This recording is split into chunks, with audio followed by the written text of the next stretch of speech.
हाँ साहब। पूरे घर की अच्छे से तलाशी लो, फोरेंसिक टीम को इन्फॉर्म कर दो। Okay sir. इनके साथ इस फ्लैट में और कौन रहता था? सर वरुण जी तो दिल्ली में रहते हैं, लेकिन उनका बेटा तनुज यहाँ रहता है।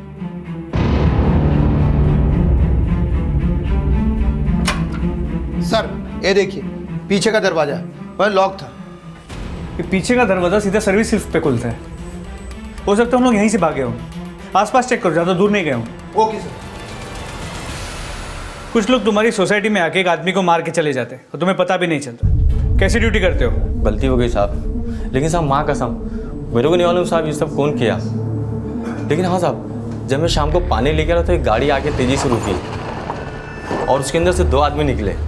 साहब वो टाइम में तो मेरे को लगा नहीं कि साहब ऐसा कुछ हो जाएगा, लेकिन अभी साहब लगता है मेरे को पक्का वही लोगों ने कुछ किया साहब। लेकिन हाँ साहब, वो जो गाड़ी में आए थे वो गाड़ी अभी भी नीचे खड़ी पार्किंग में। साहब यही वाली गाड़ी है, इसी गाड़ी में से आए थे वो 2 लोग।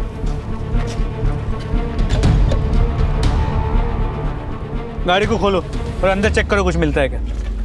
तो गाड़ी के नंबर से पता करो किसके नाम पे रजिस्टर्ड है। Okay sir. ये तनुज के घर पे किसी का आना जाना था? हाँ साहब, कुछ दिन से 2 लोग यहाँ पे रह रहे थे। सर वो बिजी थे।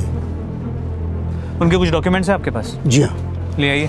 ओके सर ये जो पीजी थे ये तनुज के पिताजी के परमिशन के बिना यहाँ पे रह रहे थे, और वरुण जी ने बताया था कि दिन में तनुज का उनका इसी बात को लेकर झगड़ा भी हुआ था, और उसके बाद उन्होंने उसके सारे दोस्तों को यहाँ से निकाल दिया और साथ में तनुज भी चला गया। सही। रेजिना मार्शल्स, ये तो फॉरेनर है। यस सर, जर्मन है, लेकिन इसके हस्बैंड इंडियन है, मिस्टर राहुल सोडी। उन्होंने ही तो इन दोनों लड़कों को यहाँ पेइंग गेस्ट रखवाया था। तो इन दोनों लड़कों के कोई पेपर्स? सर उनके तो नहीं है, क्योंकि मिस्टर सोडी बोले थे कि कुछ दिन रहेंगे, इसलिए सर हमने परमिशन दे दी। तो इन दोनों लड़कों के नाम और नंबर तो होंगे ना आपके पास? नंबर तो। एक का नाम संजय है और एक का नाम मुकेश है। और हाँ सर, ये वरुण जी का बेटा जो तनुज है ना, बहुत ही बिगड़ैल लड़का है सर। और हाँ सर, ये तनुज जो है ना, ये ड्रग्स भी लेता है। तो क्या आपको लगता है कि तनुज ने अपने बाप को मारा होगा? I don't know sir. Police ने जब सोसाइटी के लोगों से बात की तो तनुज पर ही अपने पिता वरुण भाटिया की हत्या का शक आया। लेकिन वो 2 लड़के कौन थे जिन्होंने तनुज के पिता का मर्डर किया था? क्या मर्डर करने के लिए तनुज ने ही उन्हें भेजा था, या फिर कहानी कुछ और ही थी? तनुज के पिता वरुण भाटिया की हत्या का मामला तुरंत मुंबई क्राइम ब्रांच को सौंप दिया गया, जिसकी जिम्मेदारी क्राइम ब्रांच के डीसीपी जगदीश प्रभु को सौंपी गई। तनुज के कॉल रिकॉर्ड्स में मुकेश और संजय के नंबर मिले, लेकिन ये दोनों नंबर से भी स्विच्ड ऑफ है। और वो रेजिना मार्शल का पति राहुल सोदी, उसका क्या हुआ? सर राहुल सोदी भी पुणे में है, उसे फ़ोन किया था, उसे यहाँ आने के लिए कह दिया है। इसके अलावा तनुज के कॉल रिकॉर्ड्स में राहुल सोदी के बहन सिमर सोदी का भी नंबर है, उसे भी फ़ोन करके यहाँ आने के लिए कह दिया है। सर मैं और राहुल, हम दोनों ही तनुज के अच्छे दोस्त हैं, और इनफैक्ट हमें तो खुद ये समझ नहीं आ रहा कि तनुज ने अपना फ़ोन क्यों ऑफ कर रखा है। अब तनुज के अच्छे दोस्त हैं तो ये बात भी आपको पता होगी कि तनुज की अपने पापा के साथ बनती नहीं है। सर तनुज मुझे अक्सर कहा करता था कि उसके फादर उसे पसंद नहीं करते हैं, लेकिन मैं ये नहीं कह सकती कि वो अपने फादर का मर्डर करवा सकता है कि नहीं। संजय और मुकेश को तुमने ही तनुज के घर पे किराए पे रखवाया था ना? अब जी, एक्चुअली मैं जर्मनी में कुछ सालों के लिए था। वहीं पे मेरी मुलाकात ये संजय और मुकेश से हुई। वो लोग जब इंडिया वापस आए तो मुझे कहने लगे कि उन्हें रहने के लिए जगह चाहिए। तो मैंने तनुज से पूछा कि वो दोनों रह सकते हैं या नहीं रह सकते, तो फिर तनुज मान गया। इस वक्त कहाँ हैं तीनों? अब मुझे कोई आइडिया नहीं है, लेकिन हमें पता चला है कि तनुज के पापा ने जब संजय और मुकेश को घर से निकाला तो उस वक्त तुम भी वहाँ थे। बहुत भला बुरा कहा था, इंसल्ट किया था, गुस्सा तो तुम्हें भी आया होगा। अरे सर, आप मुझ पर शक कर रहे हैं? बिल्कुल कर रहे हैं। खुद का घर होते हुए भी तो तनुज के घर पे किराए पे रह रहा था, दोस्तों को वहां पर पीजी रखा था। उसी घर में तनुज के पापा का मर्डर हुआ था। हो सकता है ये सारी प्लानिंग तुम्हें नहीं की हो।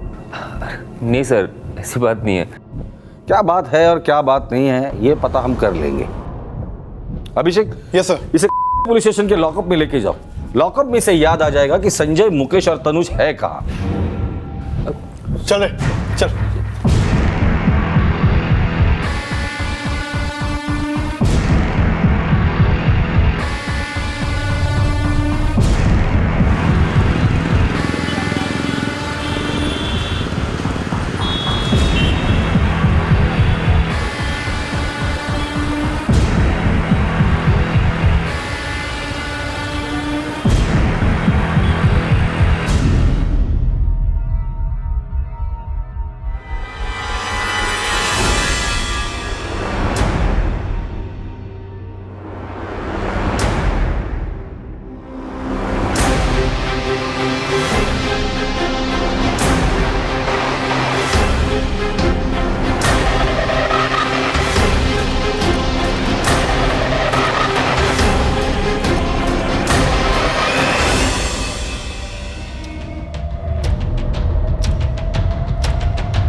हाँ अभिषेक, व्हाट?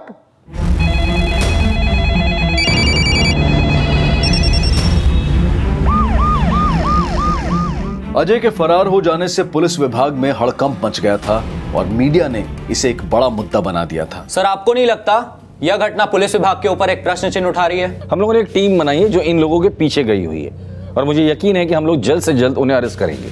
Thank you.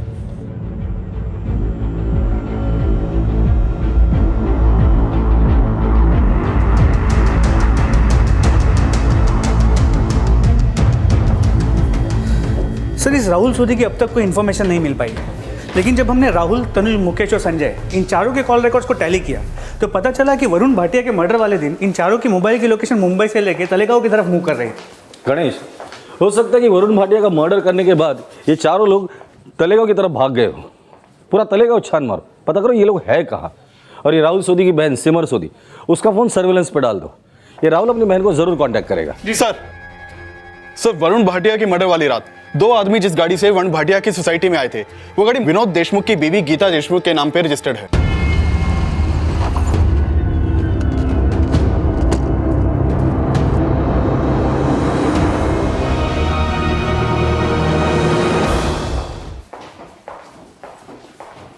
सर, वो गाड़ी 10 दिन पहले मेरी बीवी ने एसवी रोड पे पार्क की थी और वहीं से वो चोरी हो गई। ये रही उसकी एफआईआर रिपोर्ट। आपकी बीवी करती क्या है जो इतनी बड़ी गाड़ी की जरूरत पड़ती है उन्हें? सर, उसे बड़ी गाड़ियों का शौक है, तो ये गाड़ी हमने लोन पे ली थी। ठीक है देशमुख, फॉरेंसिक जांच के बाद गाड़ी ले जा सकते हो। You can leave now. Thank you sir.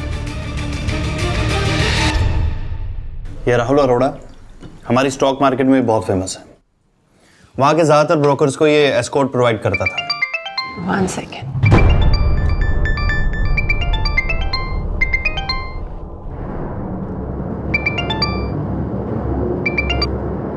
Simply मेरी बात सुन, मैं यहाँ वर्ली में हूँ। मेरा पासपोर्ट, कुछ पैसे, तेरे और मेरे कपड़े पैक करके तुरंत यहाँ आ जा। मैं और तू यहाँ से फौरन भाग जाएंगे बैंकॉक। अगर मैं इस समय तुम्हारे पास आई तो हम दोनों पकड़े जाएंगे।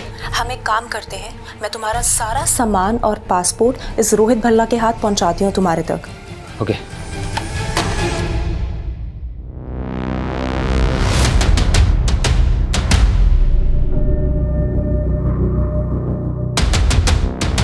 सर, अभी अभी मिली इन्फॉर्मेशन के मुताबिक वर्ली के एक पीसीओ से सिमर सोधी के फोन पे कॉल किया गया था और उस कॉल के बाद सिमर के घर से रोहित भल्ला एक बैग लेके निकला है।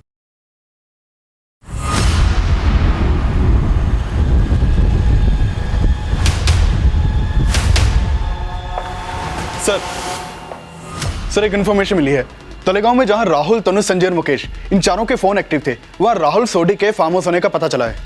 अभिषेक, एक टीम लेकर तुरंत तलेगांव पहुंच जाओ। हो सकता है कि तनुज, संजय और मुकेश इनकी कुछ लीड मिल जाए।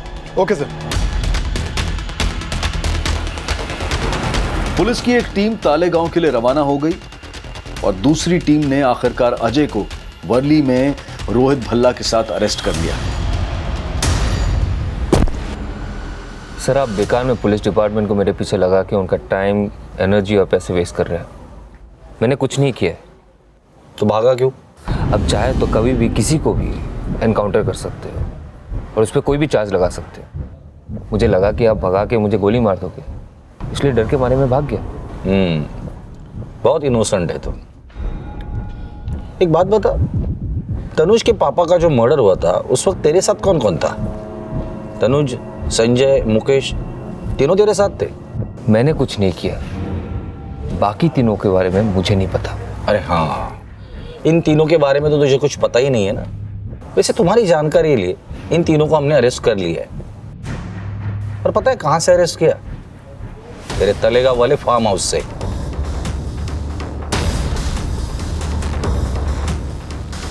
सर, माना कि आपने इन तीनों को मेरे फार्म हाउस से अरेस्ट किया है, लेकिन इसका मतलब ये तो नहीं है ना कि मैंने तनुज के फादर को मर्डर किया है। सर, मैं वहां सिमर के कहने पर गया था। मुझे नहीं मालूम था कि राहुल मर्डर केस का एक्यूज है। सिमर ने तुझे राहुल के लिए पासपोर्ट, कपड़े और पैसे देके भेजा, फिर भी तुझे एक बार भी शक नहीं हुआ? सर देखिए, आप मेरे साथ ज़बरदस्ती करके मुझसे झूठ नहीं बोलवा सकते, और अगर आपने ऐसा किया तो मैं पेशी के वक्त कोर्ट को ये बोल दूँगा कि आपने मुझे मार पीट के मुझसे झूठी बयान ली, फिर बदनामी आपकी डिपार्टमेंट की होगी। ये राहुल सोधी तो बहुत ही पहुंचा हुआ खिलाड़ी है, बड़े कॉन्फिडेंस से झूठ बोलता है। कल को कोर्ट में ये भी बोल सकता है कि वो कस्टडी से भागा ही नहीं था। बड़े रोहित बल्ला, मुझे नहीं लगता कि वो इस केस में इन्वॉल्व है। लगता है कि सिर्फ सिमर के कहने पे वो राहुल को मिलने गया। इस सिमर को बुला लें, शायद वो राहुल की साजिश का पिटारा खोल दे। नहीं, पहले इस तनुज, मुकेश और संजय से बात करके देखते इन्हें क्या पता है। सर हमारा विश्वास कीजिए, हमने ना ही किसी की गाड़ी चुराई और ना ही तनुज के पिताजी का मर्डर किया है सर। तुमने नहीं तो क्या, राहुल और तनुज ने मारा। सर हमें कुछ नहीं पता। सर हो सकता है तनुज ने अपने फादर को खुद मरवाया हो। सर वो बोल रहा था कि वो किसी सुपारी किलर से अपने फादर को मरवाना चाहता है। सर संजय और मुकेश ने अपना क्राइम कबूल नहीं किया, लेकिन मीडिया और पुलिस ये मान रहे थे कि वरुण भाटिया के मर्डर में राहुल, मुकेश, संजय और तनुज का ही हाथ है।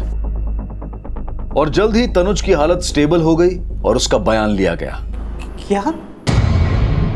पापा का मर्डर? ये कैसे हो सकता है? जब बेटा तेरे जैसा कुपूत पैदा हो तो कुछ भी हो सकता है। सर मैं मानता हूँ कि मैं अपने पापा से गुस्सा रहता था, पर मैंने उन्हें मारा नहीं है सर। मैं सच कह रहा हूँ सर। तुम्हारे 3 दोस्त संजय, मुकेश और राहुल, तीनों को तुम्हारे पापा ने अपने घर से निकाल दिया था और उनके जाने के बाद तुम भी उनके पीछे चले गए थे। और जब पापा ने हमें बाहर निकाला था सर, हम लोग सिमर के घर चले गए थे सर। उसे ना मेरे सपनों की परवाह ही नहीं है। काश वो मेरा बाप ही ना होता। ऐसी बातें नहीं करते बेबी। नहीं, तुम नहीं जानती सिमर, उसने मेरे दोस्तों की बेइज्जती की, वो भी मेरे सामने। सारा मूड ऑफ हो गया। ये लो, पानी पियो। मैं ये सोच रही थी कि तुम लोग सब कहीं घूमने क्यों नहीं चले जाते। इससे तुम्हारा मूड भी रिलैक्स हो जाएगा और जब तुम वापस आओगे तो पापा से बात कर लेना। मैं, संजय, मुकेश और राहुल महाबलेश्वर चले गए थे सर। तुम्हारा फोन बंद क्यों था? क्योंकि पापा मुझे बार बार फोन कर रहे थे। तुम लोग तो महाबलेश्वर के लिए निकले थे, तलेगांव कैसे पहुंच गए? गाड़ी में मैंने वो ड्रग्स ले लिया था और सर अगले दिन जब मेरी आंख खुली तो हम लोग राहुल के फार्म हाउस पे थे। संजय और मुकेश भी वहाँ थे पर राहुल नहीं था। संजय और मुकेश ने मुझे बताया कि उसे कोई ज़रूरी काम पड़ गया था, इसलिए वो वहाँ से चला गया था। सर जिस वक्त तनुज के फादर का मर्डर हुआ, राहुल सोधी की मोबाइल की लोकेशन पुणे की थी। जब हमने उसे फ़ोन किया तब वो पुणे में ही था, लेकिन उस वक्त तनुज, संजय और मुकेश इन तीनों के फ़ोन स्विच्ड ऑफ थे। और उस रात उस चोरी की गाड़ी में तनुज के फादर के फ्लैट में 2 लोगों को जाते हुए देखा गया था, जिन्होंने बाद में तनुज के फादर को मार दिया। अब उन 2 लोगों में तनुज या राहुल सोधी के होने के चांसेस कम है, क्योंकि राहुल सोधी उस वक्त पुणे में था। अगर उन दोनों में से कोई एक तनुज होता तो बिल्डिंग का सिक्योरिटी गार्ड उसे पहचान लेता। सर पुणे से किसी मिथिलेश कुमार का फ़ोन आया है। वो बोल रहा है कि वो राहुल सोधी के बारे में आपको कोई ज़रूरी बात बताना चाहता है। डीसीपी जगदीश प्रभु यार। सर थोड़े टाइम पहले मैंने न्यूज़ पढ़ी कि राहुल सोधी मुंबई में किसी मर्डर केस में अरेस्ट हुआ है, तो मुझे लगा आपको ये बात बता देनी चाहिए। बोलो क्या बात है? राहुल सोधी मेरा दोस्त है। तकरीबन 1 महीने पहले वो मेरे पुणे में घर पर आया था और मेरे बिल्डिंग की सोसाइटी में उसने अपनी लग्जरी कार पार्क की और कहा कि वो अब्रॉड जा रहा है और तब तक उसकी कार मैं अपने पास रखूं। लेकिन सर मुझे पता चला कि 4 दिन पहले मुंबई में वो किसी क्राइम में अरेस्ट हुआ है, तो मुझे शक हुआ कि उसने कहीं वो कार किसी क्राइम में यूज़ ना की हो और आगे मैं ना फंस जाऊँ, इसलिए मैं आपको इन्फॉर्म कर रहा हूँ। ठीक है, तुम तुम्हारा एड्रेस और गाड़ी का नंबर लिखवा दो, मैं एक टीम वहाँ भेज देता हूँ। पुलिस ने हर तरीका अपनाया, लेकिन संजय, मुकेश, तनुज और अजय उर्फ राहुल सोडी में से किसी ने कन्फेस नहीं किया। तो फिर तनुज के पिता का मर्डर करने वाले वो 2 लड़के कौन थे जो चोरी की गाड़ी में आए थे और उन्हें वरुण भाटिया के घर जाते हुए देखा गया था? क्या वो 2 इन चारों में से ही कोई थे या फिर वो 2 कोई और ही थे? फिलहाल कुछ भी साफ नहीं था और संजय, मुकेश, तनुज और अजय उर्फ राहुल ने अदालत में जमानत के लिए अपील की। तनुज की शारीरिक अवस्था को देखते हुए अदालत ने उसे बेल दे दी, लेकिन वो अब भी शक के दायरे में था। और वहीं इस कड़ी में उस कार के बारे में पुलिस को पता चला जिसके बारे में अजय और राहुल सोडी के दोस्त मिथिलेश ने बताया था। पुणे के मिथिलेश कुमार की हाउसिंग सोसाइटी में राहुल सोधी ने जो कार पार्क की थी वो एक्चुअली राहुल सोधी की है ही नहीं। रजिस्ट्रेशन नंबर के हिसाब से वो गाड़ी गुड़गांव के किसी राहुल अरोड़ा के नाम पर रजिस्टर्ड है। राहुल अरोड़ा? जी सर, इस राहुल अरोड़ा का मैंने पूरा बैकग्राउंड चेक किया तो पता चला ये उसी बिल्डिंग में रहता है जहाँ पे राहुल सोधी अपनी बहन सिमर सोधी के साथ रहता है। लेकिन पिछले कुछ दिनों से राहुल अरोड़ा गायब है। कहाँ गायब है सर? पता नहीं। राहुल अरोड़ा के माँ और भाई ने पुलिस स्टेशन में उसकी मिसिंग कंप्लेंट लिखवाई है। पुलिस स्टेशन में इंचार्ज कौन है? इंस्पेक्टर सुनील राय। सर 16 मार्च को राहुल अरोड़ा की माँ और उसके भाई ने हमें राहुल के लापता होने के बारे में बताया था, लेकिन हमें लगा कि शायद वो थाईलैंड में होगा। सुनील, जब से राहुल अरोड़ा गायब हुआ है तब से उसका क्रेडिट कार्ड बैंकॉक में स्वाइप हो रहा था, लेकिन 14 मार्च को उसका मोबाइल गोल्डन टेम्पल ट्रेन में मिला था। कैसे? तुम्हें शक नहीं होता कि ये कोई कॉन्स्पिरेसी है? सर शक तो हुआ था, लेकिन ये भी सामने आया कि राहुल कई इलीगल काम भी करता था। पता है मुझे, एस्कॉर्ट सप्लाई करता था, सट्टा खेलता था, लेकिन इस राहुल अरोड़ा का राहुल सोधी और सिमर सोधी के साथ भी कनेक्शन था। और तुम्हें पता है ना, फिलहाल ये दोनों एक मर्डर केस में प्राइम सस्पेक्ट है। यस सर, पता चला मुझे। लेकिन सर ये भी पता चला है कि राहुल अरोड़ा से एक शिवा नाम का बुकी भी मिला करता था और राहुल को उसे सट्टे का 37 लाख रुपए देना था। हमें शक हुआ कि शायद उसी ने राहुल को अगवा किया हो और फिर अपने शिवा को गिरफ्तार भी किया था। लेकिन सर पूछताछ के बाद शिवा ने बोला कि राहुल अरोड़ा के गायब होने में उसका कोई हाथ नहीं है। सर हमने राहुल सोधी और सिमर सोधी से भी पूछताछ की थी, लेकिन हमसे इंस्पेक्टर विनोद देशमुख मिलने आए थे। विनोद देशमुख? यस सर, उन्होंने बोला कि वो राहुल और सिमर सोधी को अच्छी तरीके से जानते हैं और उन्होंने गारंटी भी ली कि ये दोनों कोई भी क्रिमिनल एक्टिविटीज में इन्वॉल्व नहीं हो सकते। और तुमने राहुल सोधी और सिमर सोधी की इन्वेस्टिगेशन बंद कर दी। सर वो सुनील, नो मोर एक्सप्लेनेशन। विनोद देशमुख ने कहा वो इनोसेंट है और तुमने इन्वेस्टिगेशन बंद कर दी। Sorry sir. ये विनोद देशमुख राहुल और सिमर को क्यों बचा रहा है? क्या ऐसा तो नहीं कि राहुल के भागने में इस विनोद देशमुख का ही हाथ हो? इस विनोद देशमुख की तो मैं इंक्वायरी लगाता हूं, तब तक तुम सिमर को बुला कर लेकर आओ। सर राहुल अरोड़ा सिर्फ हमारा एक नॉर्मल सा फ्रेंड था। सिमर, ये तुम्हारे कॉल रिकॉर्ड्स है, जिससे पता चलता है कि राहुल अरोड़ा तुम्हारा नॉर्मल सा फ्रेंड नहीं था, खास दोस्त था। और ये तनुज, ये भी तुम्हारा और तुम्हारे भाई राहुल सोधी का दोस्त था। मुझे तो लगता है कि इन दोनों क्राइम्स में तुम्हारे भाई के साथ साथ तुम भी इन्वॉल्व। अब मुझे बाकी की कहानी नहीं सुननी है, सिर्फ सच बता दो। मिथिलेश झूठ बोल रहा है सर। वो झूठ क्यों बोलेगा? मुझे क्या पता सर। राहुल और सिमर द्वारा दिए गए बयान पुलिस को बार बार एक नई चुनौती दे रहे थे। पुलिस अब तक उनके खिलाफ कोई ठोस सबूत नहीं जुटा पाई थी और फिर अचानक तनुज भाटिया से मिली एक जानकारी ने पुलिस को एक अहम लीड दी। सर बेल मिलने के बाद जब मैं घर पहुंचा, घर पे ना तो कैश था और ना ही ऑर्नामेंट्स थे, और पापा ने प्रॉपर्टी के पेपर्स रखे थे, वो भी गायब थे सर। राहुल और सिमर के घर का सर्च वारंट निकालो, इनसे जुड़ी हर इंफॉर्मेशन मुझे चाहिए।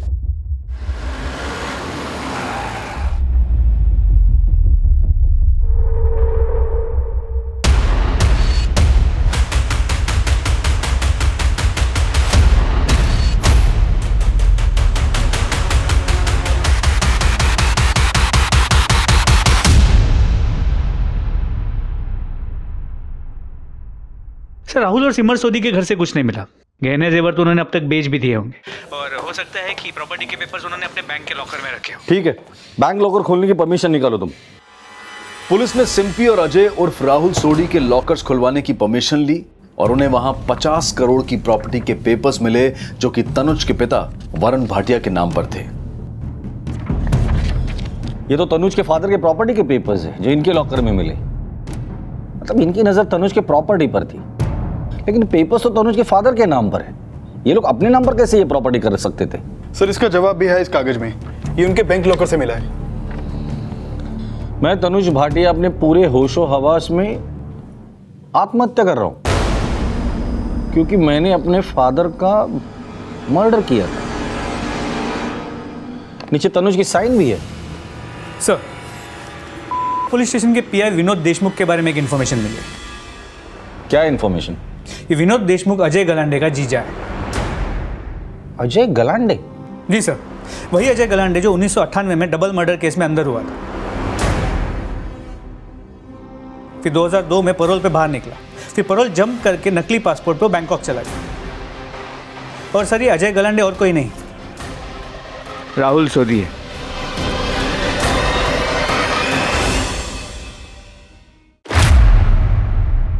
राहुल सोडी ही अजय गलांडे था। इस जानकारी ने मुंबई क्राइम ब्रांच को चौंका दिया और अजय की लगातार मदद करने वाले उसके जीजा विनोद देशमुख के खिलाफ कार्रवाई की जाने लगी। वहीं पुलिस ने जब तनुज भाटिया से उस सुसाइड नोट के बारे में पूछताछ की तो तनुज ने यह बयान दिया कि शायद अजय ने उससे नशे की हालत में वो सुसाइड नोट लिखवाया होगा, जिसकी लिखावट और दस्तखत तनुज भाटिया के ही पाए गए थे। तुम्हारे दोस्तों ने अपना मुंह खोल दिया है।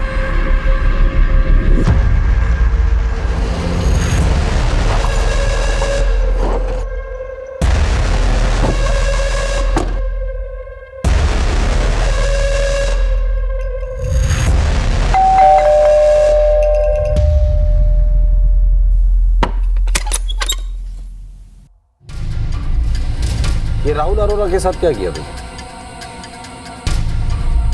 कीड़ा था उसे फिल्म बनाने का। कह रहा था कुछ 3.5 करोड़ रुपए उसके पास। हमें लगा कि हम उसे चकमा देके उसके सारे पैसे हथिया लेंगे। मैंने उसे झांसा दिया कि पुणे में एक फाइनेंसर है जो फिल्म के लिए प्रोड्यूस कर सकता है, जिससे उसका फिल्म का बजट कुछ 10 करोड़ का हो जाएगा। रास्ते में फार्म हाउस दिखाने के बहाने में उसे तेलेगांव ले गया। वहाँ संजय और मुकेश भी थे। वाओ, क्वाइट स्पेशियस यार। थोड़ा ठीक ठाक करके ना पार्टी वार्टी के लिए यूज कर सकते। तो बैंकॉक में उसका क्रेडिट कार्ड तू स्वाइप कर रहा था? हाँ, मैंने संजय से कहा था कि उसका फ़ोन ट्रेन में छोड़ देने, ताकि आप लोग जब उसे ढूंढो तो आप लोग को ये लगे कि वो कहीं घूमने गया था। राहुल के बॉडी पार्ट्स कहाँ फेंके तूने?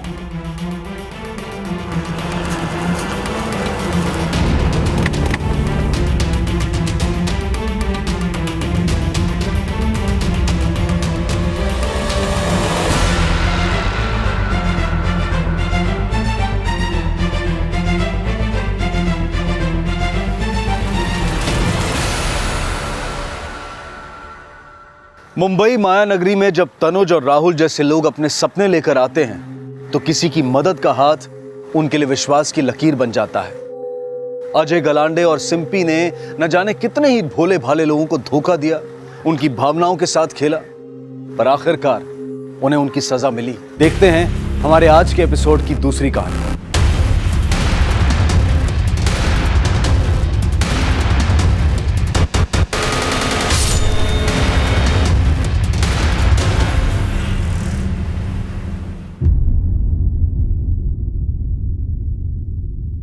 नमस्कार, आदाब। Crime petrol the burning cases श्रृंखला के आज के एपिसोड में आप सबका स्वागत है।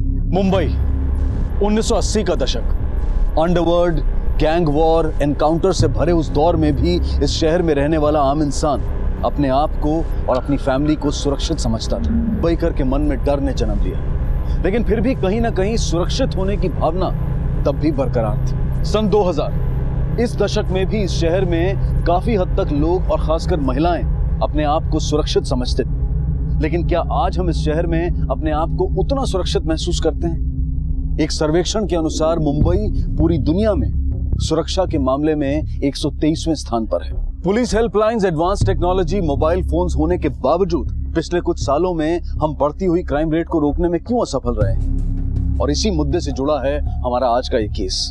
एक वक्त ऐसा भी था जब मुंबई शहर पूरे देश में सबसे ज्यादा सुरक्षित समझा जाता था, लेकिन उसी शहर में जब रात के सिर्फ 10:30 बजे भरी सड़क पर 2 युवाओं का बेरहमी से कत्ल कर दिया जाता है तो एक आम इंसान के मन में रह रहकर यह सवाल उठता है कि क्या यह शहर मेरे लिए, मेरे परिवार के लिए सुरक्षित है?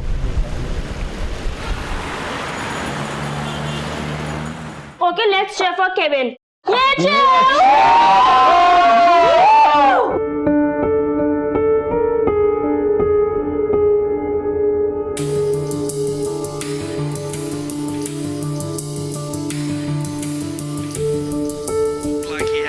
time in the world. What a shot! What a shot! 132. क्या 6 मारा है? ए लिली, मैं बोला था ना तेरे को कि धोनी खेलेगा तो मैच अपन ही जीतेगा। वो सब ठीक है डेविड, लेकिन इंडिया जीतेगा तो भी तुमको एक और ड्रिंक नहीं मिलेगा। Do you understand? This is celebration time. Small one.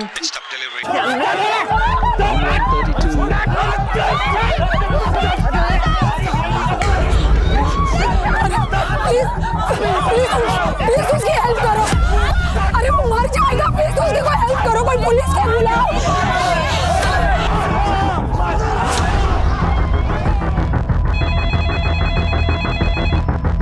Hello sir, ये ओशिवारा के रेस्टोरेंट बार के वहाँ पे झगड़ा हो रहा है सर। चाकू मार दिया सर इसको। क्या?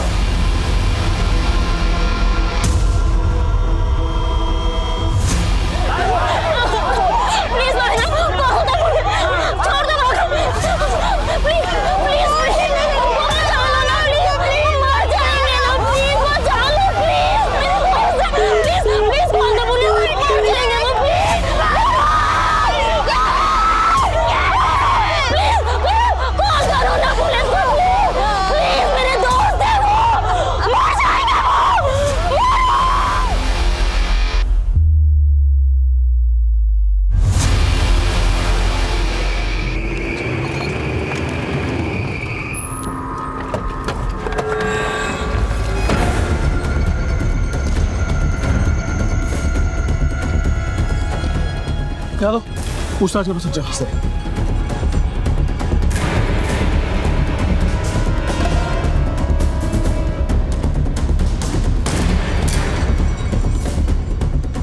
जादव सर कुछ बताया क्या इन लोगों ने? नहीं सर, कुछ मालूम नहीं। ये पूरा फुटपाथ सील करो और फोटोग्राफर और पंचनामा टीम को बुलाओ। सर कांस्टेबल्स को बोलो कि ये सीसीटीवी फुटेज भी चेक करें। Yes sir.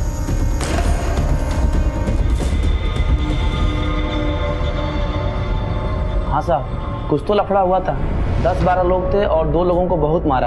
आज मैच थी ना, कस्टमर बहुत ज्यादा थे, बाहर से बहुत आवाज आ रही थी। जब मैं बाहर गया तो वहाँ कोई नहीं था। सॉरी साहब, कस्टमर बिल पे करके बाहर जाके क्या करते हैं ये मुझे नहीं आइडिया। हाँ, पान वाले की दुकान के पास कुछ हुआ था, उसे पता हो।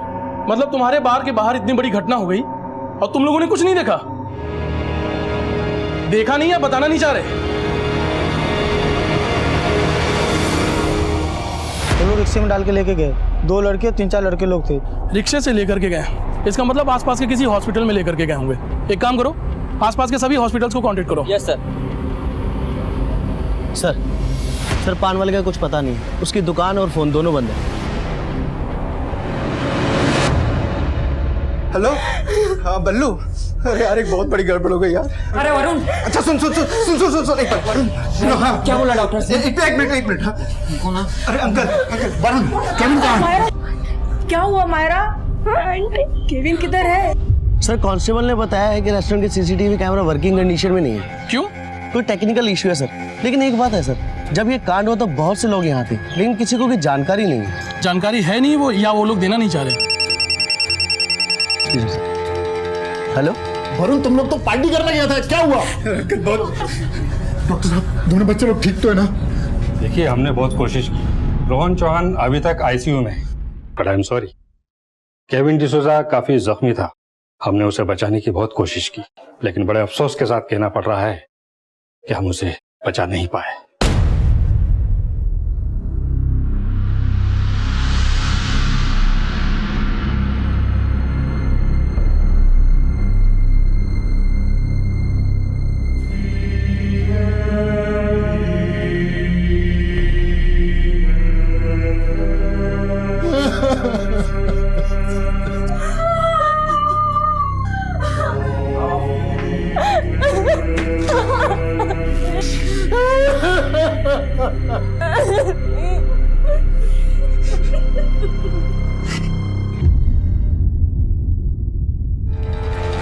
क्या? सर लड़कों को सिटी हॉस्पिटल लेकर गए हैं, उनमें से एक की मौत हो गई। जादव, तुम इन लोगों से बातचीत करते रहो। मुझे लग रहा है इतने लोग थे वहां पर, उनमें से कोई ना कोई तो ऐसा होगा जो उन्हें पहचानता होगा। एक काम करो, उन लोगों से सच निकलवाने की कोशिश करो। मैं तब तक हॉस्पिटल पहुंचता हूँ। Yes sir. ओके। मुझे रोज मिलना है, मुझे रोज मिलना है, मुझे रोज। मम्मी आप प्लीज शांत हो जाइए। अभी सर्जरी शुरू हुई है, डॉक्टर ने बोला है रोहन को कुछ नहीं होगा। क्यों मारा रोहन को? कौन थे वो लोग? ऐसे कैसे हुआ? बहुत गड़बड़ हो गई पापा, बहुत सारे लोग थे। आप बस मम्मी का ख्याल रखो, बताता हूँ ना आपको सब बाद में। एक्सक्यूज मी, आप लोगों में से क्राइम सीन पे कौन कौन मौजूद था? सर मैं, ईशा और मायरा। आपसे कुछ बात करनी है। सर उनमें से एक ने ग्रीन कलर की टी शर्ट पहनी थी। Height was around 5 to 5'5". वो लोग 10 से 15 लोग थे, जिनमें से बस 4 ही केविन और रोहन से फाइट कर रहे थे, बाकी सब उनके सपोर्ट में थे। सर वो जिसने ग्रीन टी शर्ट पहन रखी थी उसके हाथ में हॉकी स्टिक था और एक ने सर वो ब्राउन कलर की पठानी होती वो पहन रखी थी। उसके हाथ में वो जो नारियल छीलने वाला चाकू होता है वो था सर। बाकियों के हाथ में चॉपर और क्रिकेट स्टंप्स थे सर। सर हम जोर जोर से चिल्ला रहे थे पर कोई मदद के लिए नहीं आया। I was continuously trying police helpline 100, but the line was busy. Sir 2 दिन बाद केविन की दुबई के लिए फ्लाइट थी, उसकी नई जॉब लगी थी वहाँ। उसको फेयरवेल देने के लिए इकट्ठा हुए थे सर हम लोग। And sir it all started जब उन लोग ने मायरा को गंदी तरह छुआ तो और गंदे कमेंट्स पास किए। सर उसमें से एक को मैंने ग्लास फेंक के मारा था, उसके सर पे काफी चोट भी आई थी। हाँ बोलो जादव। सर रेस्टोरेंट के वेटर से पता चला है कि हमलावर इसी आसपास के एरिया के हैं। एरिया में कई बार देखा गया उन्हें।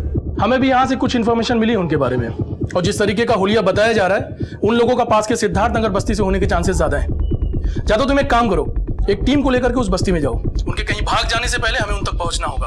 एक बात और जादव, उनमें से एक के माथे पर ग्लास से मारा गया है, तो एरिया के सभी डॉक्टर्स को कांटेक्ट करो।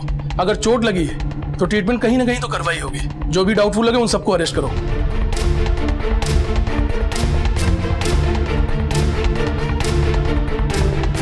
पुलिस ने आसपास के सारे हिस्ट्री शीटर्स को धर दबोचा, कई जगह पर छापे भी मारे और बिना वक्त गवाए जितनी मुमकिन कोशिश हो सकती थी उतनी उन्होंने की। हमारे बच्चों को ऐसे नहीं उठा सकते, कोई सबूत है आपके पास? देखिए अगर आप लोगों के बच्चे बेकसूर हैं तो उन्हें कुछ नहीं होगा। हमने उन्हें सिर्फ पूछताछ के लिए बुलाया और किसी को भी अरेस्ट नहीं किया। आप लोगों को मालूम होना चाहिए 2 जवान बंदों को बेरहमी से मारा गया। उनमें से एक की मौत हो गई है और दूसरा हॉस्पिटल में भर्ती है। तो प्लीज प्लीज हमें हमारा काम शांति से करने दीजिए। जादव इस पूरे एरिया को छान मारो, जिस किसी के भी माथे पर चोट का निशान मिले उसे फौरन हिरासत में लो। देखो मुझे पता है कि तुम लोग ऐसी हरकत कर नहीं सकते। अगर तुम लोगों को कुछ भी पता है तो अभी के अभी बता दो, मैं तुम लोग को फौरन छोड़ दूंगा। साहब कुछ देर पहले वो अमन और उसको दोस्तों को जाते हुए देखा था। सादिक क्या हुआ मन्या? चल लड़ा करने का है। लेकिन हुआ क्या रे अमन? अरे छोका लोग मारा मेरे को। क्या? हाँ मुझे हाथ लगाया? हाँ। कौन थे लौंडे? पता नहीं, टाइटो पे वाले थे और मुझे अंग्रेजी में गाली दे रहे थे। साला आजकल ये व्हाइट कलर वाले अपने को कुछ ज्यादा शाना समझने लगे। चल उनकी साड़ पत्ती उतारते हैं अभी। चल ना आजा।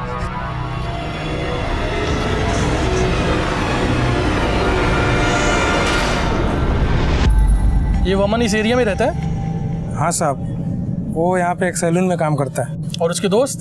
सर सादिक भंगार का काम करता है और नामदेव झाड़ू लगाने का काम करता है। तो वमन किधर रहता है वो? सर यही 5 नंबर गली में।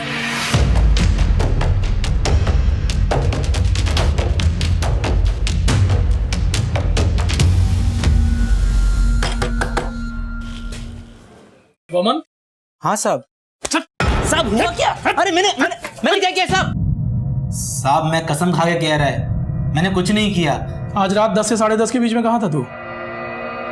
घर पे था साहब, इंडिया का मैच चल रहा था, मैं वही देख रहा था। अच्छा, तो ये हॉकी स्टिक्स और स्टेप्स लेकर के कहाँ जा रहा था? Hockey stick? साहब किसने झूठ बोला आपको मेरे बारे में? अच्छा, ये डर क्यों रहा भाई? ये चोट कैसे लगी? वो घर जाते वक्त गिर गया था साहब। कहाँ गिरा था? चल जगह दिखा। वो सलीम मटन शॉप के बाहर। ये पट्टी किसने किया? डॉक्टर ने। डॉक्टर का नाम? याद नहीं आ रहा है साहब। अभी कुछ याद आया? डॉक्टर मनोज शाह। देख सच बोल, खून तुम लोगों ने ही किया ना? नहीं साहब, वो लोग झूठ बोल रहे हैं मेरे बारे में, मैंने कुछ नहीं किया साहब।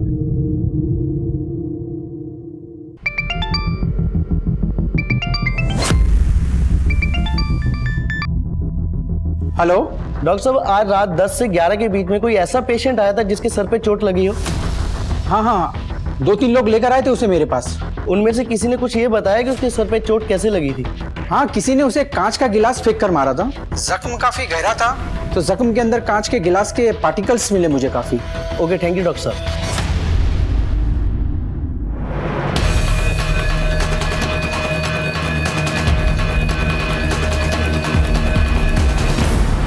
लेकिन अशोक दुबे नाम का उनका साथी फरार होने में कामयाब हो चुका था। अब सवाल यह था कि आखिर उस रात उस रेस्टोरेंट के बाहर ऐसा क्या हुआ था कि जिसमें 23 साल के केविन डिसूजा को अपनी जान गंवानी पड़ी और 29 साल का रोहन चौहान हॉस्पिटल में जिंदगी और मौत के बीच जूझ रहा था। पहल के रहते इतने संगीन जुर्म की वारदात हुई। मौका वारदात पर कई लोग मौजूद थे, पर किसी ने भी पुलिस की मदद नहीं की और गवाही देने के लिए भी आगे नहीं आए। दूसरे दिन पुलिस ने इन 3 आरोपियों को अदालत के सामने पेश किया और केस को पुख्ता बनाने के लिए 14 दिन की पुलिस कस्टडी की मांग की, जो कि अदालत ने मंजूर कर दी। इसी बीच एक ऐसी घटना घटी जिससे इस केस ने एक नया मोड़ ले लिया। केस के इन्वेस्टिगेटिंग ऑफिसर ने इस केस को स्ट्रांग बनाने के लिए रोहन का स्टेटमेंट लेने की कोशिश की। रोहन उस वक्त भी क्रिटिकल कंडीशन में था। इंक्वायरी के 2 दिन बाद ही रोहन की इंटरनल ब्लीडिंग बढ़ने के कारण उसकी मौत हो गई। इस बात से लोगों में गुस्से की एक लहर उठी और उस इलाके में निकले कैंडल मार्च में आम लोग भारी संख्या में शामिल हुए। केस की इन्वेस्टिगेशन बड़ी ही धीमी गति से चल रही थी। लगभग 15 दिनों के बाद भी पुलिस के हाथ कोई पुख्ता सबूत नहीं लग पाया। केविन के पिता डेविड डिसूजा ने यह देखकर स्टेट मिनिस्टर से मिलकर अपनी कुछ मांगे उनके सामने रखी। पहली मांग थी कि यह केस फास्ट ट्रैक कोर्ट में चलाया जाए। दूसरी मांग थी कि कई मुश्किल केस सॉल्व करने वाले सीनियर पुलिस इंस्पेक्टर देवलेकर को इस केस की इन्वेस्टिगेशन के लिए अपॉइंट किया जाए। और तीसरी मांग थी कि पब्लिक प्रोसिक्यूटर उद्धव निमकर को ये केस लड़ने की जिम्मेदारी सौंपी जाए। आदरणीय होम मिनिस्टर साहब ने केविन के पिता की ये तीनों मांगे मंजूर की।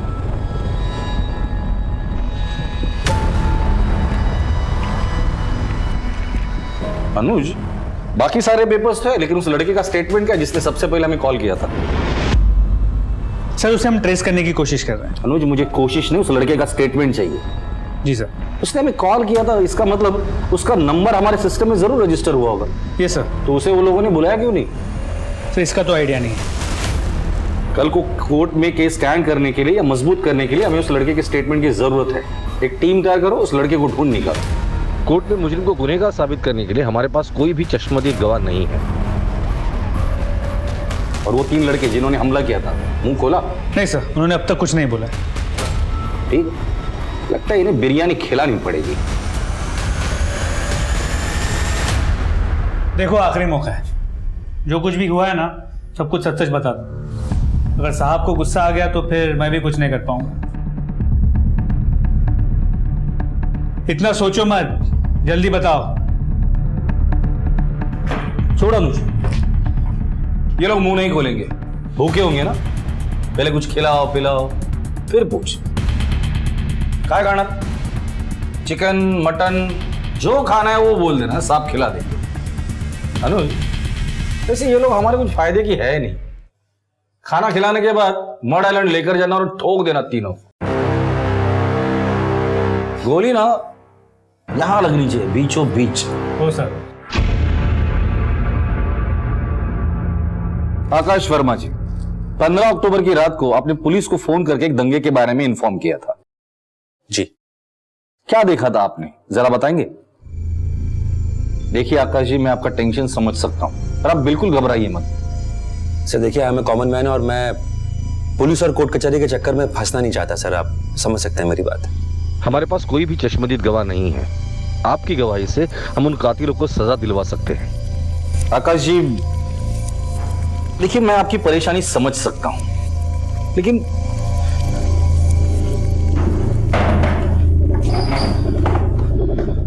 आकाश जी, अगर आप जैसे पढ़े लिखे लोग ये सब बातें सोचते बैठेंगे तो और लोगों से हम क्या उम्मीद रखेंगे? जरा सोचिए, 2 मासूम लोगों की जान गई है। आपको नहीं लगता कि उन्हें न्याय मिलना चाहिए, उन दरिंदों को सजा मिलनी चाहिए? ठीक है सर, मैं बताता हूं आपको। उस रात ओशिवाड़ा के उस रेस्टोरेंट बार के ठीक सामने मैं कॉफी शॉप में बैठकर अपने दोस्तों का इंतजार कर रहा था। एक भीड़ दौड़कर आती है, उनके हाथों में हथियार होते हैं और एक अटैक होता है, मारधाड़ शुरू हो जाती। आपने उन लोगों को देखा था? सर थोड़ा दूर था, मैं 60-70 मीटर की दूरी पे ठीक सामने कॉफी शॉप था, नजदीक नहीं था तो अच्छे से देख नहीं पाया। लेकिन अगर मैं उनको सामने खड़ा कर दूंगा तो क्या आप उन्हें पहचान पाएंगे, आइडेंटिफाई कर सकते हैं? कोशिश कर सकता हूं सर। आपने जो कुछ भी हमें बताया आप कोर्ट में आके बता सकते हैं।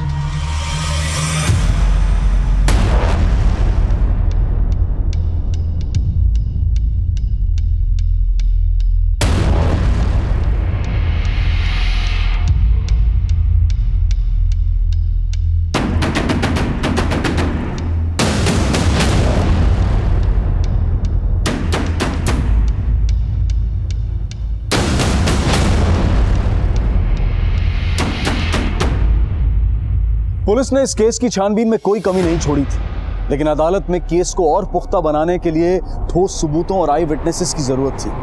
वैसे तो वो बहुत सारे थे, लेकिन कोई भी सामने आकर पुलिस का साथ देने के लिए तैयार नहीं था, और इसी वजह से पुलिस की तरफ से चार्जशीट फाइल होकर भी इस केस को अदालत तक पहुंचने में 1 साल लग गया।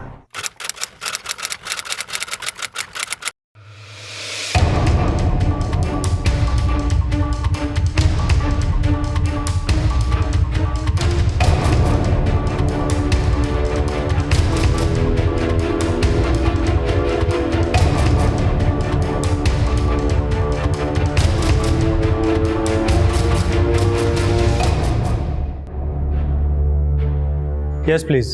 You may start your proceedings.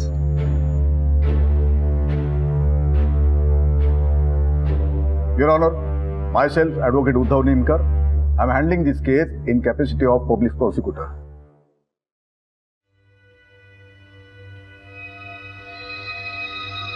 Your Honor, myself, Advocate Vijay Bhatt. Advocate Hamid Ansari, Advocate Jasmine Dawawala, and Advocate Hiten Patel will argue for defense. What? Are you serious, sir? Yes, Mr. D'Souza. ये चारों वकील इतने महंगे हैं, meeting का लाखों रुपए लेते हैं। लेकिन ये जो किलर्स हैं, ये चारों तो आम फैमिली का छोकरा लोग हैं। जानता हूँ मैं, कोई सलून में काम करने वाला, झाड़ू लगाने वाले का बेटा, ये सारे इतने महंगे वकील कैसे अफोर्ड कर सकते हैं? I really can't understand this. मैं समझाता हूँ।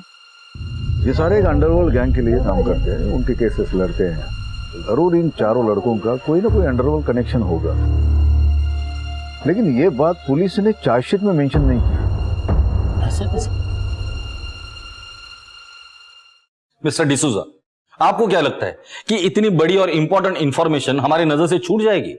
लेकिन सर, ये बात आप चार्जशीट में मेंशन किया ही नहीं है। इसलिए मेंशन नहीं किया क्योंकि तभी इन चारों का किसी भी गैंग के साथ कोई कनेक्शन था ही नहीं। अब हो गया है। अब हो गया मतलब? जब इन चारों को मर्डर केस में जुडिशियल कस्टडी हुई थी, तब वहां उनका स्वागत हुआ था। जेल में बैठे बड़े बड़े गैंगस्टर लोगों को ऐसे लड़कों की जरूरत होती है, और ऐसी एक गैंग ने इन चारों को अपने गैंग में शामिल कर लिया, और उसी गैंग के वकील इन चारों का केस लड़ रहे हैं। They hire people in jail also. Mister D'Souza, कड़वा है पर सच है। योर ऑनर, मेरे क्लाइंट मिस्टर वामन कोहली और उनके तीनों दोस्त उस रात किसी पार्टी से घर लौट रहे थे। ये लोग थोड़े अल्कोहल के नशे में भी थे। विक्टिम केविन डिसूजा और रोहन चौहान जब इन्हें मिले तो उन लोगों ने भी शराब पी रखी थी। केविन और रोहन ने शराब के नशे में इन लोगों से झगड़ा शुरू किया, और तो और इन पर जानलेवा हमला भी किया। फिर अपने बचाव में इन लोगों ने भी काउंटर अटैक किया, जिसमें केविन डिसूजा और रोहन चौहान जख्मी हुए और उन्हें अस्पताल में भर्ती कराया, जहां उनकी मौत हो गई। मतलब इनके बीच जो कुछ भी हुआ वो कोई सोची समझी साजिश नहीं, बल्कि एक अनफॉर्चुनेट एक्सीडेंट था जो सिर्फ शराब के नशे की वजह से हुआ, जिसे मेरे काबिल दोस्त पब्लिक प्रोसिक्यूटर साहब और पुलिस मिलकर एक प्री प्लान्ड मर्डर का रूप दे रहे हैं। I object your honour. Your honour, Vaman Kohli, Sadiq Shaikh और नामदेव मुरकुटे, इन तीनों को जब पुलिस ने अरेस्ट किया तब उनके मेडिकल टेस्ट की थी। उस टेस्ट की रिपोर्ट अदालत में मैं पहले पेश कर चुका हूं। उन रिपोर्ट के अनुसार नामदेव मुरकुटे और सादिक शेख, इनके बॉडी में जो अल्कोहल की मात्रा पाई गई है वो इतनी कम है जितनी कि किसी दवाई में होती है। वामन कोहली की बॉडी से अल्कोहल ट्रेस हुआ ही नहीं। इसका ये साफ साफ मतलब है कि जब यह हादसा हुआ तब ये लोग शराब के नशे में धुत नहीं थे, बिल्कुल होश में थे। Now let's come to the important point in this case, that is the intention of crime. वो ये है कि वामन और अशोक ने विक्टिम केविन और रोहन की फ्रेंड मायरा और ईशा, इनको मोलेस्ट करने की कोशिश की। इसी की वजह से झगड़ा शुरू हुआ था। I object your honour. Molestation की ये कहानी सरासर झूठी है, क्योंकि पुलिस इन्वेस्टिगेशन में या फिर एफआईआर में भी इस बात की पुष्टि के लिए कोई सबूत मौजूद है ही नहीं। ये सिर्फ प्रोसिक्यूशन और पुलिस की एक मनगढ़ंत कहानी है। वहां मॉलेस्टेशन जैसी कोई बात हो ही नहीं थी। दरअसल केविन और रोहन की महिला दोस्तों ने मेरे क्लाइंट वामन और उनके दोस्तों पर लोअर इकोनॉमी क्लास होने पर गंदे कमेंट्स पास किए थे, जो इस झगड़े की अहम वजह थे। मिस मायरा अल्मेडा, 15 अक्टूबर की रात को जब यह हादसा हुआ तब आप ओशिवरा के रेस्टोरेंट एंड बार में मौजूद थी? जी हाँ। अब कोर्ट को यह बताइए कि उस रात एग्जैक्टली क्या हुआ था? उस रात हम सब वहाँ केविन का न्यू जॉब सेलिब्रेट करने गए थे।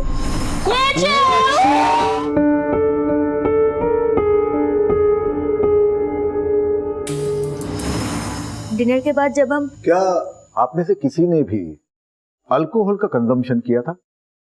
Yes but not much. Bill pay करने के बाद जब हम वहां से निकल रहे थे तो मैं और ईशा लेडीज वॉशरूम गए। वॉशरूम बंद था तो हम दोनों बाहर वेट कर रहे थे।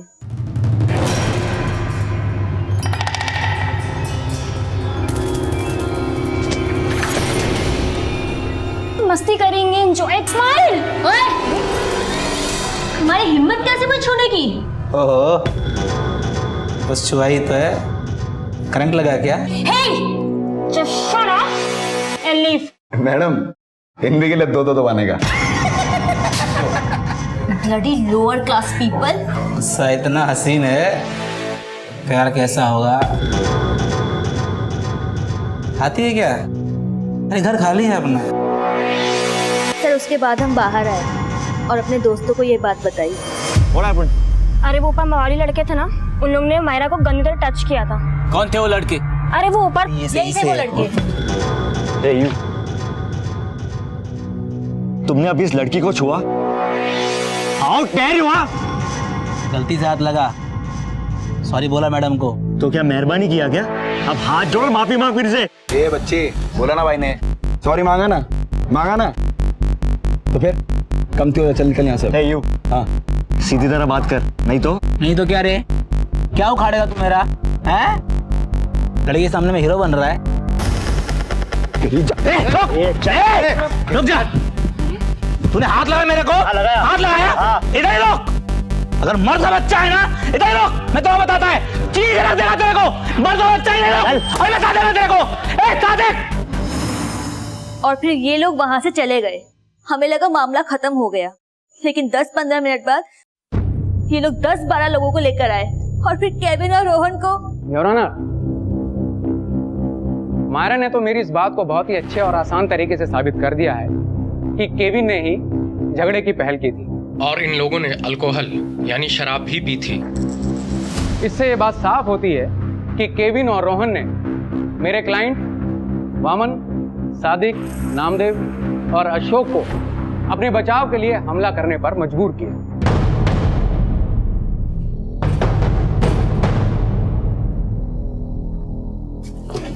सर, रेस्टोरेंट के बाहर पान की दुकान चलाने वाले रघुवीर ठाकुर की इंफॉर्मेशन मिली है। 3 दिन पहले उसका फोन स्विच ऑन हुआ था। ग्रेट। लोकेशन? इलाहाबाद। ये रघुवीर भी इस केस में आई विटनेस है।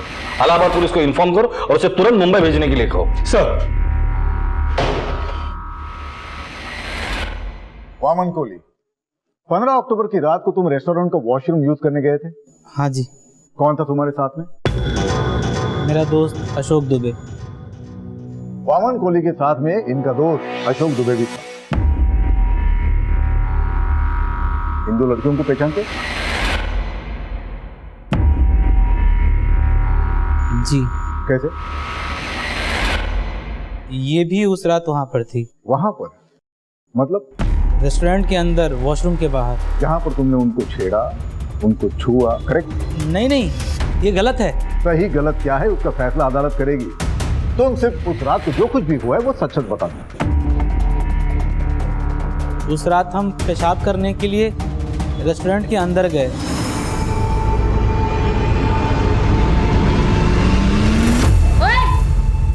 तुम्हारी हिम्मत कैसे मुझे टच करने की? सॉरी, गलती से लग गया। गलती से? मैं बहुत अच्छी तरह से जानती हूँ तुम जैसे मवालियों को, समझे? अरे मैडम बोला ना उन्होंने सॉरी। Let's go Myra. वैसे भी इनके कपड़ों से इनका क्लास पता चलता है। Let's go. Bloody lower class people. Your honour, please note this point. Miss Myra और ईशा ने मेरे क्लाइंट और उनके दोस्त को लोअर इकोनॉमी क्लास होने के लिए कमेंट पास किया था। ऐसा इनका कहना है योर ऑनर, जरूरी नहीं कि यही सच हो। Your honour, in that case मुझे मिस मायरा को क्रॉस एग्जामिन करने की इजाजत दी जाए। मिस मायरा अल्मेडा को विटनेस बॉक्स में बुलाया जाए। मिस मायरा, आप अक्सर अपने दोस्तों के साथ पार्टीज में जाती हैं? जी हाँ। और वहां उनके साथ शराब भी पीती हैं?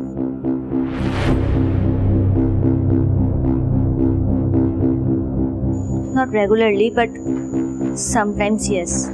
तो उस दिन भी आपने अपने दोस्तों के साथ शराब पी थी? Sir, it's my personal choice. I object your honour. Defence lawyer को मेरी विटनेस की निजी जिंदगी से जुड़े सवाल पूछने का कोई अधिकार नहीं। Objection sustained.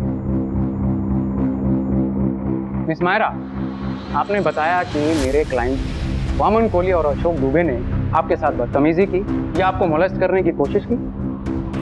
कोशिश नहीं की, इन्होंने मुझे मोलेस्ट किया। एग्जैक्टली उन्होंने किया क्या था? Can you please explain to the court?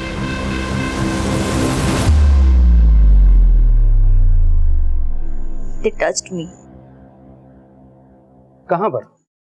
पीछे, on my back. पीछे मतलब आपकी पीठ पे?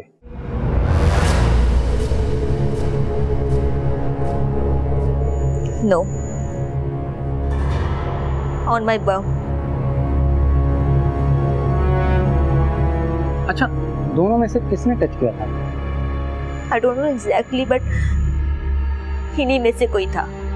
लेकिन आप ये सब कैसे कह सकते हैं? हो सकता है कि कोई तीसरा आदमी आपको टच करके पीछे से निकल गया हो और आपने मेरे क्लाइंट्स को देखा और ये समझा या गलतफहमी पाल ली कि इन्होंने ही आपको टच किया। नहीं, इन्होंने मुझसे गंदी बातें भी की थी। Can you please explain? They said, आती है क्या? आज घर खाली है। लेकिन आप ये सब कैसे कह सकती हैं कि ये उन्होंने आपको ही कहा था? It's obvious, sir. Then prove it.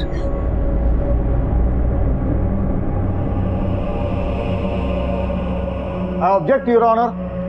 Defence lawyer मेरे विटनेस को ऑकवर्ड करने की कोशिश कर रहे हैं।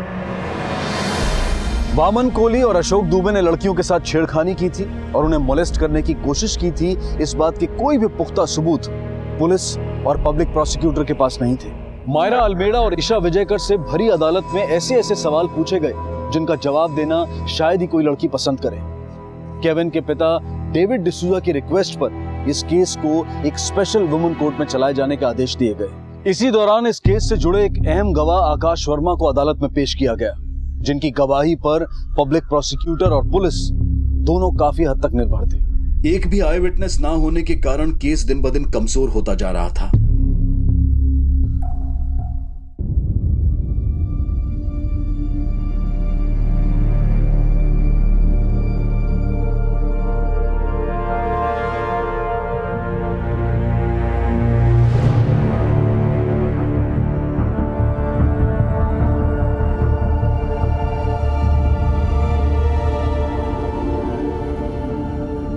प्रोसीड।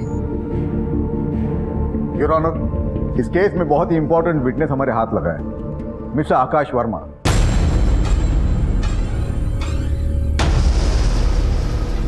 मैं मिस्टर आकाश वर्मा को विटनेस बॉक्स में बुलाने की इजाजत चाहता हूँ। इजाजत है। मिस्टर आकाश वर्मा, क्या आप ही ने पुलिस को फोन किया था? जी, मैंने फोन किया था पुलिस को। उस रात आप मौका वारदात पर मौजूद थे? बिल्कुल, मैं वहां मौजूद था। I object your honour. Your honour, इस बात को सही या गलत साबित करने के लिए मैं भी मिस्टर आकाश वर्मा से कुछ सवाल जवाब करने की इजाजत चाहता हूँ। इजाजत है। Thank you your honour. Mister Akash Verma, ये बताइए कि आप करते क्या हैं? I am a software engineer. Software engineer यानी कि आप दिन रात लैपटॉप के सामने बैठकर काम करते रहते होंगे? Of course. और आपके पास स्मार्टफोन भी होगा जिसे आप यूज करते हैं? बिल्कुल। तो मिस्टर वर्मा, ये बताइए कि इन सब का आपकी आंखों पर कोई बुरा असर नहीं पड़ता क्या? पड़ता है, आईज में स्ट्रेन होता है। तो मतलब उसके लिए आप किसी आई स्पेशलिस्ट से मिले या कुछ चश्मा? हाँ, दिख रहा है मुझे। जी बिल्कुल। मैं देख सकता हूँ? डेफिनेटली। शुक्रिया। तो काफी पावरफुल लगता है। जी। तो ये बताइए कि जब ये हादसा हुआ उस वक्त आपने अपनी आंखों पर कोई चश्मा या स्पेक्टिकल्स लगाए हुए थे? बिल्कुल नहीं, मैं कॉफी शॉप में था। मैं चश्मा सिर्फ तब लगाता हूं जब मैं पढ़ता हूं या फिर अपना काम कर रहा होता हूं। That's my point your honour. जब यह हादसा हुआ, मिस्टर आकाश वर्मा वहां से लगभग 60 मीटर की दूरी पर एक कॉफी शॉप में बैठे हुए। तो योर ऑनर, मेरा ये कहना है कि मिस्टर वर्मा जो रीडिंग ग्लास लगाते हैं, हादसे के वक्त वहां से 60 मीटर की दूरी पर एक कॉफी शॉप में बैठे थे। तो योर ऑनर, ये कैसे पॉसिबल है कि इतनी दूरी पर बैठे हुए इस शख्स ने बगैर चश्मे के उस हादसे में अनजान शख्स को पहचान लिया हो? Is it possible? I don't think so. वकील साहब, मेरी आईसाइट वीक है, मैं रीडिंग ग्लासेस लगाता हूँ। इसका मतलब ये नहीं कि मैं सामने देख नहीं पाता या कुछ दूरी पे मुझे ये नहीं पता कि कितनी भीड़ है और कौन क्या कर रहा है। मैडम, मैंने उस हादसे को देखा, पुलिस को फोन किया और ये सुना भी मैंने कि वहाँ पे झगड़ा चल रहा है, कोई किसी को मार रहा है। मिस्टर वर्मा, जितनी पावर का आप चश्मा लगाते हैं उससे साबित होता है कि ये पॉसिबल ही नहीं है कि 60 मीटर की दूरी पर आप किसी दंगे में अनजान शख्स को पहचान लें। आप बिल्कुल गलत बोल रहे हैं। Correct? That's all your honour.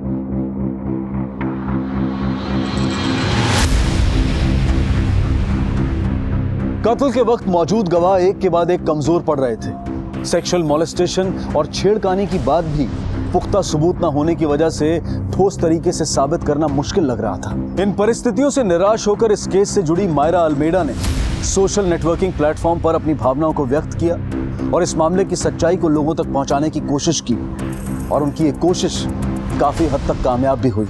समाज के लगभग सभी वर्गों की तरफ से केविन डिसूजा और रोहन चौहान को समर्थन जाहिर किया गया और इस समर्थन के अलावा इस डिजिटल मूवमेंट की वजह से इस केस में एक बेहद अहम मोड़ आया। रघुवीर ठाकुर, आप ओशिवरा के रेस्टोरेंट एंड बार के सामने आपकी पान की दुकान है? जी साहब। अब हमें बताइए कि 15 अक्टूबर 2011 की रात को आपकी दुकान के सामने कौन सा हादसा हुआ और उस हादसे में कौन कौन शामिल था?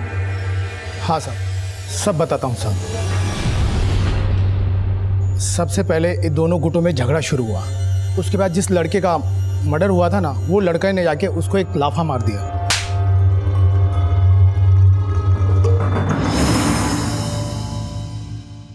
हेलो सर, मैं दिल्ली से रागिनी चोपड़ा बोल रही हूँ। जी सर, जब ये हादसा हुआ तब मैं उसी रेस्टोरेंट में मौजूद थी। सर, वहाँ जो कुछ भी हुआ मैंने अपनी आंखों से देखा है। तो इतने दिनों से आप थी कहाँ? सर, उस वक्त मैं एक हफ्ते के लिए कुछ काम से मुंबई आई हुई थी और तभी ये हादसा हुआ था। और अपना काम खत्म होने के बाद मैं अपने घर दिल्ली वापस चली आई। फिर मुझे इस केस के बारे में ज़्यादा जानकारी नहीं थी और मुझे लगा कि इतने सारे लोग थे वहाँ पर, किसी ना किसी ने अब तक गवाही दे दी होगी और क्रिमिनल्स को सजा भी मिल गई होगी। लेकिन आज जब मैंने सोशल नेटवर्क पर मायरा का लेटर पढ़ा तो मुझे लगा कि मुझे वहाँ जाना चाहिए। रागिनी जी, अभी तक सजा क्यों नहीं मिली उन्हें पता है? लोग तो काफी थे वहाँ, पर आगे आके गवाही देने वाला कोई नहीं था। सर, मैं दिल्ली से गवाही देने के लिए आने के लिए तैयार हूँ। रागिनी जी, आप जैसे लोग इस समाज के लिए एक मिसाल बन सकते हैं। जब भी कोर्ट में तारीख होगी आपको वहाँ आके गवाही देनी पड़ेगी। I am ready sir. अगर आप जैसे लोग आगे आके गवाही देंगे तो आधे से केस तो ऐसे ही सॉल्व हो जाएंगे। Thank you again.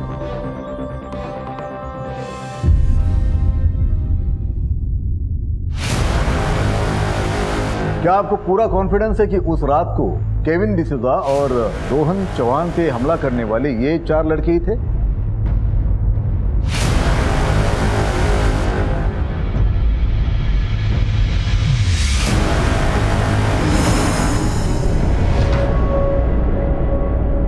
बहुत चर्बी चढ़ी है तुम लोगों को। अभी दिखाता हूँ सब भाईगिरी क्या होती है। कौन सा? प्लीज छोड़ दो, प्लीज बचाओ, क्या कर रहे हो? प्लीज उसकी हेल्प करो।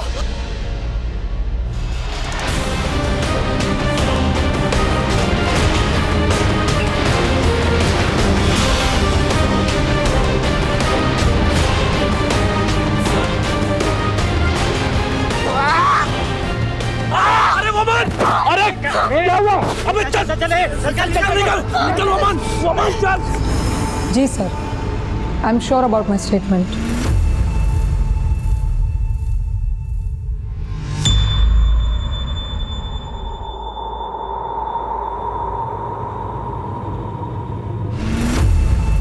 योर ऑनर, रघुवीर ठाकुर और रागिनी चोपड़ा इस केस के बहुत ही अहम चश्मदीद गवाह हैं, जिनसे केवल 3 फुट की दूरी पर यह क्राइम हुआ था। जिनके कहने के अनुसार वामन और अशोक कुछ देर बाद वहां से चले गए, लेकिन जाते वक्त उन्होंने इनको मारने की धमकी दी। कुछ मिनटों के बाद वामन और अशोक उनके 10-12 दोस्तों के साथ वहां पर आए। उन्होंने बहुत ही बेरहमी से उन्होंने केविन और रोहन को मारपीट की, जिसमें उनकी हत्या हो गई। योर ऑनर, इससे साफ जाहिर होता है कि यह कोई हीट ऑफ मोमेंट में हुआ एक्सीडेंटल डेथ नहीं है, बल्कि बिल्कुल ही वेल प्लान्ड, सोच समझ के की गई हत्या है। योर ऑनर, अब मैं कोर्ट के सामने उस नारियल पाने वाले को बुलाना चाहता हूं जिसके कोयते से यह हत्या हुई। इजाजत है। हाँ साहब, इन लोग ही उस रात को मेरी दुकान में आए और मेरा कोयता लेके गए और वापस भी नहीं दिया साहब। रघुवीर ठाकुर, रागिनी चोपड़ा और नारियल पाने वाले की गवाही के बाद वामन, सादिक, अशोक और नामदेव का बच पाना मुश्किल नजर आ रहा था। लेकिन अब भी इस केस में कुछ अड़चनें थीं और जिसकी वजह बने हुए थे डिफेंस लॉयर। उन्हें यह केस अपने हाथ से छूटता हुआ नजर आ रहा था, इसलिए वो किसी न किसी वजह से इस केस के काम को डिले करने की कोशिश कर रहे थे। माय लॉर्ड, मेरे क्लाइंट मिस्टर वामन कोहली की तबीयत खराब होने के कारण वो कोर्ट में पेश नहीं हो पाएंगे। ये रही उनकी मेडिकल रिपोर्ट।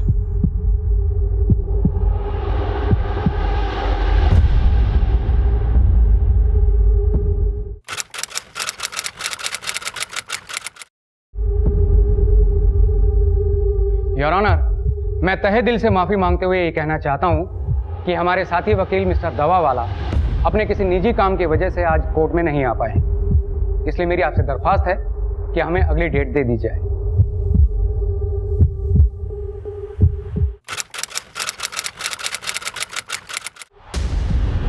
योर ऑनर, मेरे मुवक्किल सादिक शेख आज कोर्ट नहीं आ पाएंगे क्योंकि उनकी आंखों में इन्फेक्शन है, तो मैं आपसे अगली तारीख की रिक्वेस्ट करता हूँ।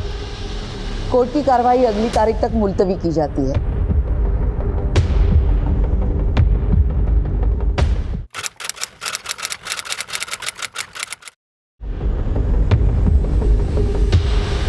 योर ऑनर, मेरी विटनेस मिस रागिनी चोपड़ा पिछले 1 साल भर से इस केस की सुनवाई के लिए दिल्ली से मुंबई अपने खर्चे से आ रही है, लेकिन हर बार कोई ना कोई कारण दिया जाता है और डिफेंस की तरफ से इस केस की सुनवाई को डिले किया जाता है। मेरी विटनेस मिस रागिनी चोपड़ा की कोर्ट से दरख्वास्त है कि उनके दिल्ली आने जाने का खर्चा डिफेंस की तरफ से किया जाए। ये उसके पेपर्स।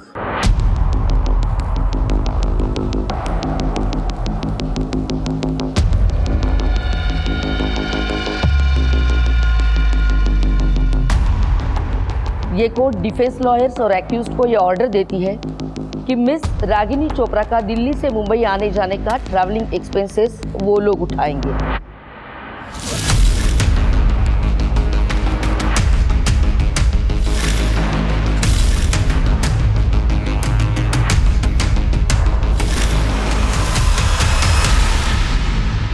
लेकिन जज साहिबा के सामने डिफेंस की ये डिले टैक्टिक्स ज्यादा दिनों तक काम नहीं कर पाई, लेकिन फिर भी इस केस को पूरा होने में और वर्डिक्ट आने में लगभग 5 साल लग गए। मिस्टर डेविड, कल इस केस का वर्डिक्ट आने वाला है, आप कोर्ट से क्या उम्मीद रखते हैं? I expect severe punishment but not death penalty. तो क्या आपको लगता है इस केस में आपके बेटे को इंसाफ मिलेगा? I trust my judicial system.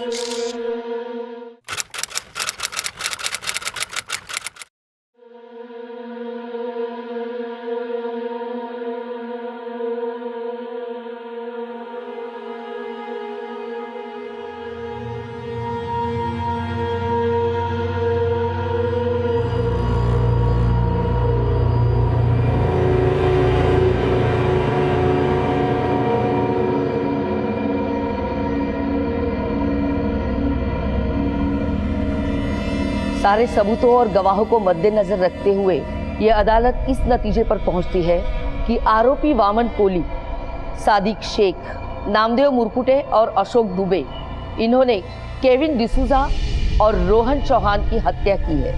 हत्या का भयानक स्वरूप देखते हुए अदालत इन चारों आरोपियों को धारा 302, 324 और 434 के तहत आजीवन कारावास की सजा सुनाती है।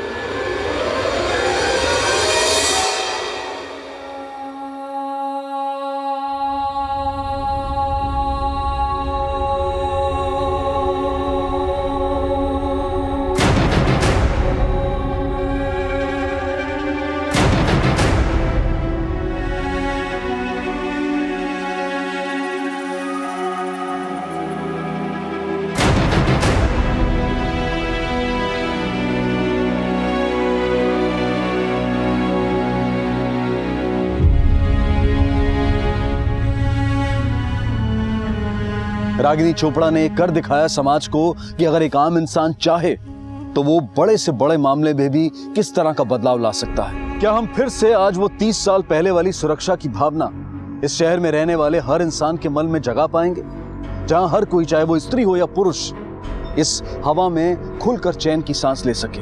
या फिर वो भावना सिर्फ उन दिनों के किस्से कहानियों तक ही सीमित रहेगी? और सिर्फ मुंबई में ही क्यों, इस देश के हर शहर में इस भावना का निर्माण करना पॉसिबल है।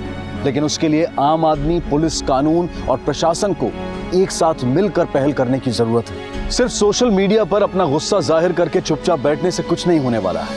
अगर अपने अपने शहर का हर व्यक्ति अपनी तरफ से कोशिश करे तो बदलाव लाना मुश्किल नहीं है।